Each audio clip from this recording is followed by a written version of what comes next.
Notre intellectuel doit se conformer à cette recette prodiguée par Habermas.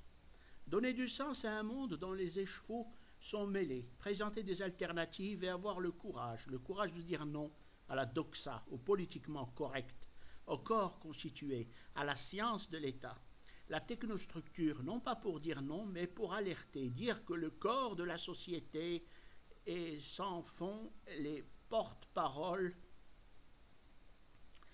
se fourvoie. Il doit être au fait doté d'un radar de détection d'intuition. Elle ne se décrète pas, et elle est souvent le prix à payer de refuser de couler dans les moules existants. Dans cette phase intermédiaire où on aime croire que l'ancien est en train de mourir et le nouveau n'est pas encore né, sévit le faux et l'usage du faux. Faisons confiance à l'histoire pour déterrer le faux. Elle est maître de tous et de tout, et l'ami de l'intellectuel et des sociétés à la fois. La France, notre benchmark, vit une situation inédite, conséquente à l'élection d'Emmanuel Macron, un outsider qui n'est pas passé par le filtre des partis, ni les épreuves et parcours d'initiation, tels que les élections, pour se hisser à la tête de la plus haute autorité, conséquence ou plutôt cause d'un mal français, pour reprendre cette vieille expression d'un vieux de la vieille, à l'imperfite. Il y a crise des corps intermédiaires, voire des identifiants idéologiques. Comment peut-on prétendre être de gauche quand on prône le libéralisme économique et de droite la permissivité éthique? Un vide que l'intellectuel s'empresse de combler. Il devient le conseiller du prince, l'opposant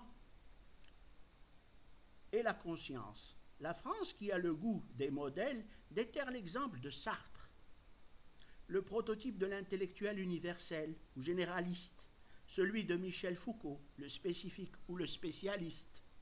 Et on y rajoute l'intellectuel collectif, le signataire des pétitions. Document repris sur la revue Zemen, selon un article de M. Hassan Aourid, conseiller scientifique de cette même revue ou périodique. Nous allons faire un peu de lecture, pour essayer de définir, disons, ou plutôt de mettre un certain équilibre dans des notions ou des idées concernant le Maroc antique. Cette revue, ou ce périodique a été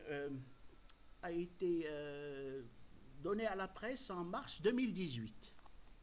Nous allons maintenant parler de certains articles afin de développer, ou plutôt de tester, la lecture et certains arguments ou certaines idées qui sont issues dans ce périodique ou cette revue.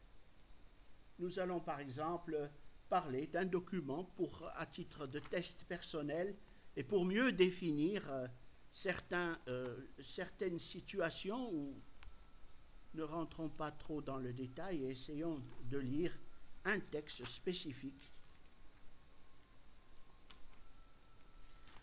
Si l'on fait le bilan de ce qui s'est passé au Maghreb depuis le printemps arabe, le palais ne s'est pas mal débrouillé.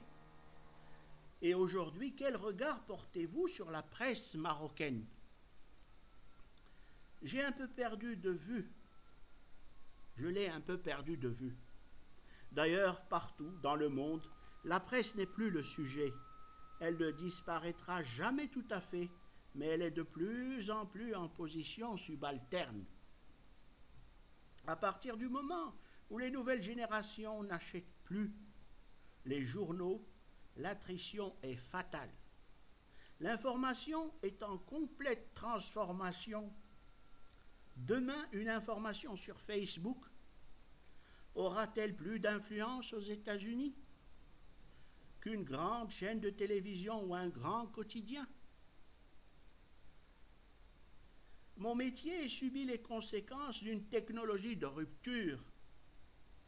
Le numérique, ce qui se faisait avant, ne pourra jamais plus l'être de la même manière. On est en train de tout réinventer dans le désordre. C'est une période passionnante, mais très difficile à déchiffrer. Entre parenthèses, je n'ai pas fait de journalisme. Je teste seulement les nouvelles technologies et les moyens de communication et d'information.